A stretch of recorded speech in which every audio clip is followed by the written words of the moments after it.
how busy it is here. There's no way I'm going to want to do it tonight.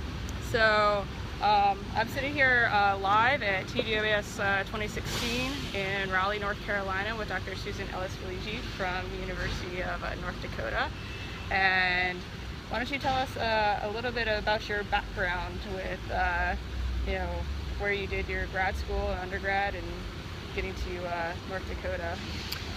Grew up in Western Pennsylvania, and I did my undergrad at Penn State Barron, which is the second largest Penn State campus, where I did a lot of undergraduate research looking at house wren incubation patterns, and got to get my first experiences with conferences and maybe my own science communication practices there.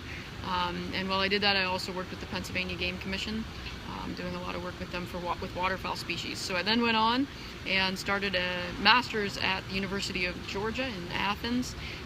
And after the first year of that project, I turned it into a PhD and rolled straight through, working on nest predation of northern bobwhite quail. So did that with nest cameras. So lots of footage looking at who eats quail and what does that mean with respect to predator control or predator removal.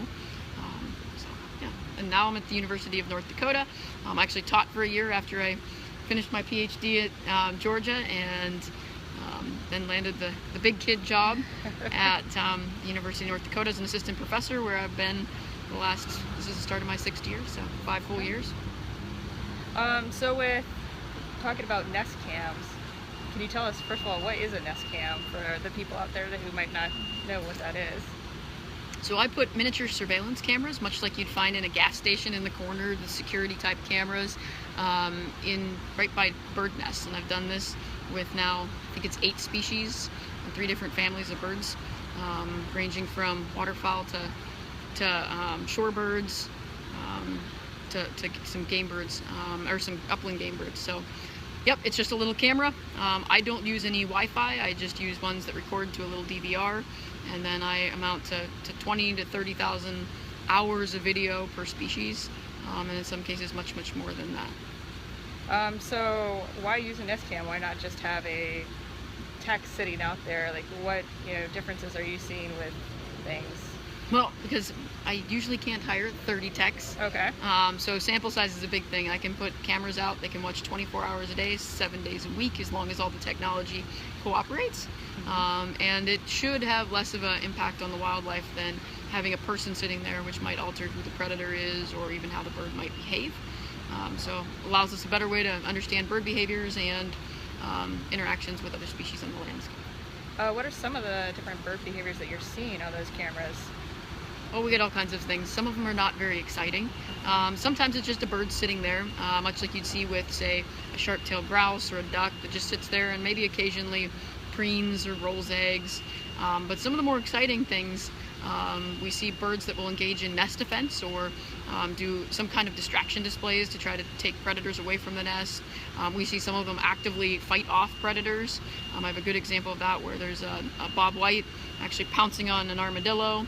And then there's other predator behaviors you see, or strange predators, like white-tailed deer eating eggs, which people don't tend to expect. Or up north we see sandhill cranes pulling eggs out from underneath common eiders. Okay. So with those different behaviors, how do you quantify what it is that they're doing? That there's differences in different areas. Are you looking at impacts of humans into those different nesting areas, and that's what you're using the nest cams for, to measure those behaviors? Depends. There's a lot of different questions. Original question that I started off with was understanding behaviors relative to predator reduction. So removing mesomammalian predators, so that was for the quail project, and understanding some of the interactions with those predators. And so that was that question. Others have been relative to, say, sharp-tailed grouse and the nesting ecology relative to gas and oil development. How do they behave? Do they behave any differently in areas of intense gas and oil versus not intense? And what does that mean? And are there any predator differences there? Other questions might be in the places where birds are stressed and things are changing, like a dynamic landscape like you might see up north along the Hudson Bay with some of the eiders and snow geese, where climate change might be ultimately resulting in different pressures each year on the birds with the variable weather patterns we see. How often are you having to go out and collect data from the cams or changing batteries? Yeah. So our cameras we set up can run for about 4 to 5 days when they're brand new on a 12 volt 35 amp battery. So a little bit heavy, a little bit bigger than sort of a tractor battery that powers them, and then they record onto a 32 gigabyte SD card. So we go out and change the SD card about every 4 to 5 days. When we get older systems and batteries start to be a little fluky, sometimes we got to get out there every 3 days. Okay. And I may have missed this, but does this run continuously? So is it constantly getting video, or is it just when the animal is doing any sort of movement that you're collecting? It's constant. Okay. We collect everything. We don't want to miss things, and oftentimes motion triggers aren't always sensitive to things like smaller predators that might come into the area. So we do 24/7, which amounts to hundreds of thousands of hours of video. Wow. So what kind of data quality is it? Like, I mean, if you only have a 32 gigabyte SD card and you're running it constantly, like what kind of like video resolution are you getting on this? It's pretty low quality. Okay. It's not high definition by any means. It depends on the system and how much grass and things are in it. I think it's 352 by, I forget the other dimension. Okay. For the ones that are in grasslands, because the grass moves and it eats up the video space faster. Mm-hmm. We work with our shorebirds, which are out in the wide open.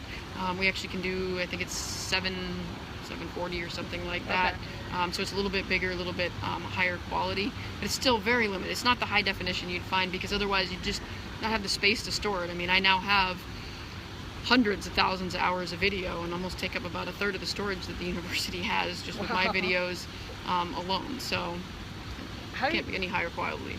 How do you go about processing all of those videos?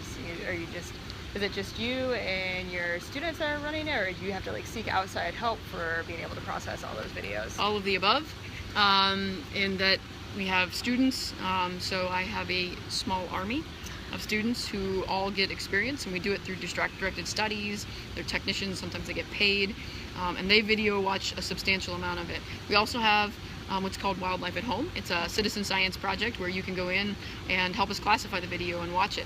And so if you Google Wildlife at Home at UND, it'll be the first thing that usually comes up on the Google hit, and you can go in, you classify the behaviors, and then we compare those and see how they look with what we as scientists our kind of project scientists find. And then we also have a team of computer scientists working to do automated things, and we've actually gotten with some of the shorebirds where it's wide open and not a lot of conflict with cryptic coloration and a lot of veg. You can not just tell when the bird is on and off the nest, but we're starting to get where we can classify even what behaviors we're seeing. Okay. So if you want to go out into that, citizen science project that you have, do you have to be an expert in birds to be able to do that, or can Nope. you just be like, hey, I like watching birds and this sounds interesting? Just have to have an interest and a passion to sit there and watch it and help us classify. There's a lot of instructions there, and you can always email us and ask us additional questions. There's discussion boards you can post to and let us know what questions you have. So you've started to get a little bit more interested in science communication, and I noticed you have this Fieldwork Friday thing. What can you tell us about that? Well, I think that as scientists we have to do a better job of communicating, and I personally probably don't do the best at that, and especially communicating with the general public, get them excited about conservation. And so one of the things that I've started doing is we've collected hundreds of thousands of hours of video, and we have some real blockbusters, for lack of a better way of describing them, as well as trail camera pictures and images. So each Friday we post a event that we found from our previous field season or current one, depending on the time of the year, and you can see what we're doing in our lab and hopefully get excited about everything from polar bears to wolves to the birds that oftentimes get eaten by these critters. Wow. So speaking of polar bear work, so you don't just do nest cams, you also are up in Canada, I believe, doing work up there? Yep, so I have nest cam stuff all through North Dakota, and then I've started work with the Hudson Bay Project, working on the western Hudson Bay, and in the area where there's a lot of snow geese that nest there. And so we're monitoring snow geese. We're using actually little miniature surveillance cameras, these nest cams, to look at how birds respond to drones and how we fly these unmanned aircraft or drones in a systematic sort of survey protocol way. So we use it actually to answer questions surrounding our monitoring methods, as well as eiders that are kind of a cool sea duck. So you're basically doing all this remote sensing type of research. What is the benefits of remote sensing versus, I don't know, maybe the traditional, biology? So the traditional field biologist carries out there and goes and sees that, they've got their binoculars and they're out there watching, but the perk to this is putting all these different ways out on the landscape. One, we get archival data, something that ultimately can be utilized for other purposes, including education, as well as secondary purposes, sort of repurposing. So I might be interested in predator ecology and who's eating a nest, but I can ultimately look back at incubation rhythms. So how does a bird spend its time? So it gives me an advantage to archive all this data, have multiple people look at it, get multiple points of view about what's happening with different people with different expertise, and it takes the human out of the equation. A person sitting there can influence how species interact. Is it safer for the scientists to use the ways of remote sensing that you're doing? We hear about helicopter crashes with people trying to do surveys with doing the unmanned systems. Is that a safer way for the scientists? We would hope. So probably the number one source of mortality related to work and field work and things like that for wildlife biologists is low altitude, slow flights. And that's in helicopters, that's in planes. And so, using an unmanned aircraft provides an alternative, safer way. We hope it's less invasive. That's something that still needs to be more rigorously tested, and especially the protocols that people use. And we also hope that it'll allow us to collect a wide variety of data, perhaps in a more cost-effective way. For those of you who are tuning in, we're live from TWS 2016 with Dr. Susan Felege talking about her work at the University of North Dakota with remote sensing via nest cams, and then also UAS, or unmanned aerial systems, looking at snow geese and polar bears now. Are there any other animals that you might want to translate this to in the future, like other species that you might be interested in, that you think this kind of work might go well with? Well, I think that the options and the possibilities are probably limitless. We're hoping to think about it too in the plant species interaction, so understanding habitat characteristics associated with why wildlife are in certain places and habitat selection type questions, as well as densities. And then with snow geese, it's how much destruction. So they're overabundant snow geese that come through an area and they eat all the vegetation, particularly the grassy type things, graminoids. And so we want to be able to understand how the landscape's changing in response to the presence of those birds. But the possibilities are endless. It just takes responsible use, which is what I'd like to see, and people not flying something like a UAS just because it's the cool, sexy toy. Right. It needs to be flown with purpose, and it needs to be flown with a very good science question to start out with. Start with the science question, and then ask yourself, is that actually the right tool? Is there a better way? And in many cases, there are still better ways, just because there's still a lot of limitations to this technology. Logistically, it's a challenging thing with some of the permitting and the changing horizon regulatory-wise. But it's also something technology is going so rapidly with it, and having the right sensors to fit the job, that some of those are in development, some of them are cost prohibitive.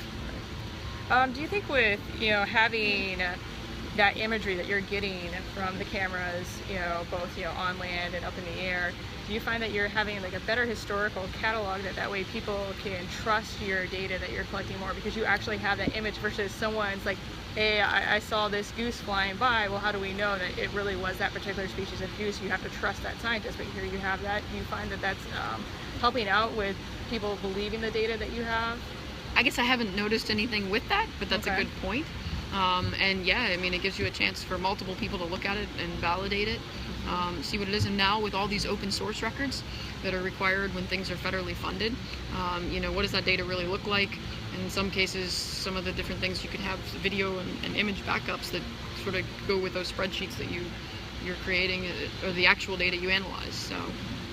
And also another thing too, with engaging the public, do you find with having that imagery in those videos that you're better able to engage the public and get them to understand absolutely. the situations of the species that you're working with? Absolutely. Nothing, a picture's worth 1,000 words, they say, and absolutely, there's nothing that grabs someone's attention more than a really good little video clip or an image that tells the story that you're trying to say, and can communicate it far better than I can in words. Or, yeah, interpretive dance only goes so far. Yep, definitely.